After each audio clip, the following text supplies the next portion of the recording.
Hey you guys, it's Teresa here with the Narc Remedy, and today's topic is going to be about signs that someone has suffered narcissistic abuse.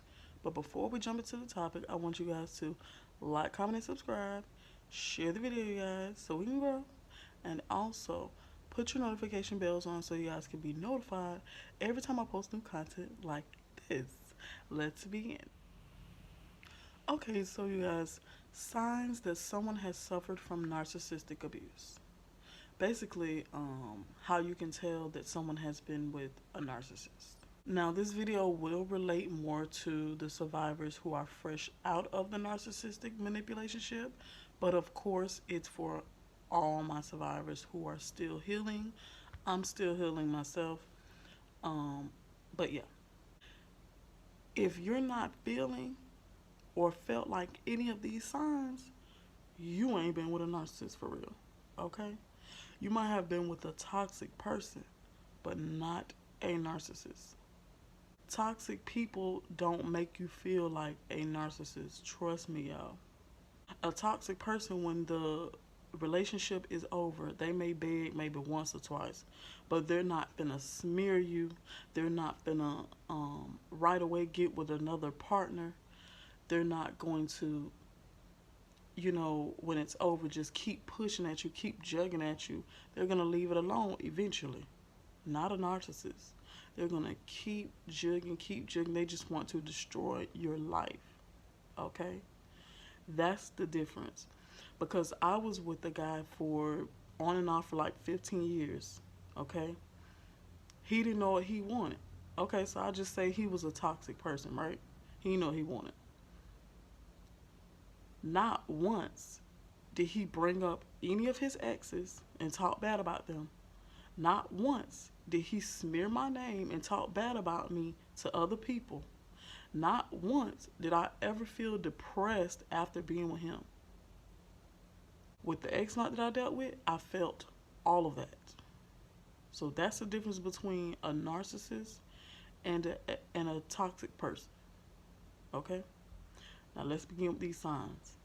Victims tend to hide after a discard. They go off the grid.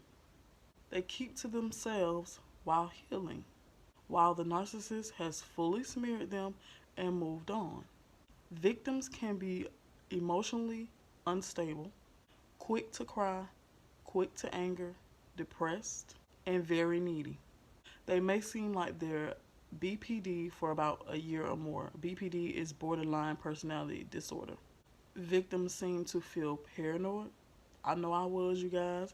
I was peeking behind every corner wall, behind the bushes, because narcissists like to hide in the bushes and stuff. And the reason why I was paranoid is because I was walking my grandmother home and when I came back to my house, the narcissist was standing right there in the hallway. So I'm like, okay, what do I do?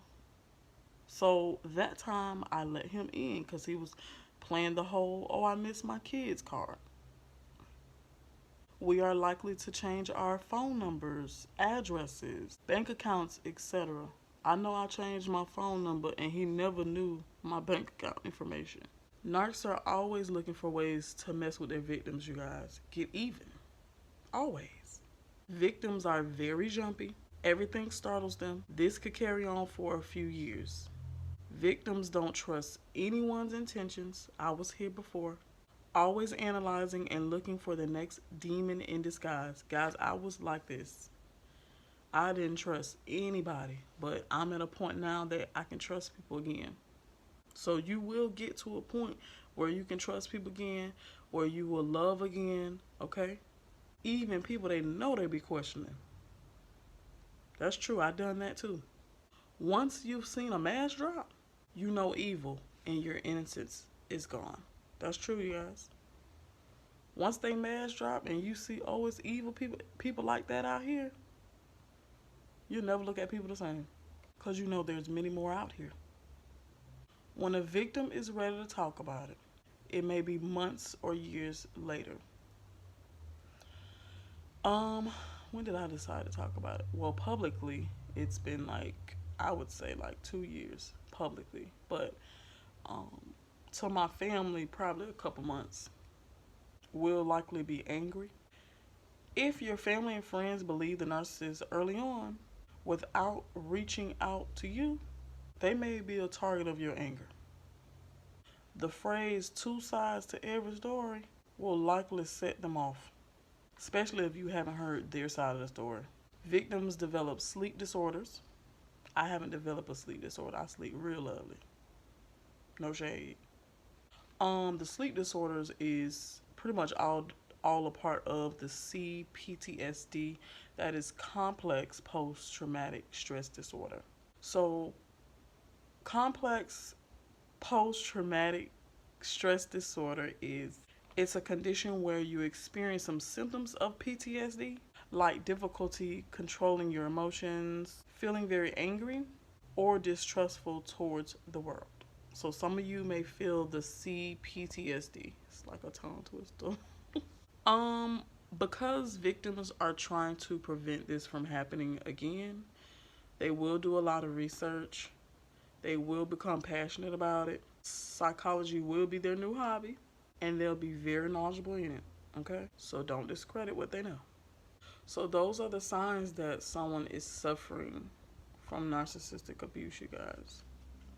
I know I suffered from a lot of those signs. The CPTSD, I haven't suffered from that, but I have suffered from depression. So if you guys like this content, please be sure to like, comment, and subscribe. Share the video, you guys, so we can grow. And also put your notification bells on so you guys can be notified every time I post new content like this. Bye, you guys.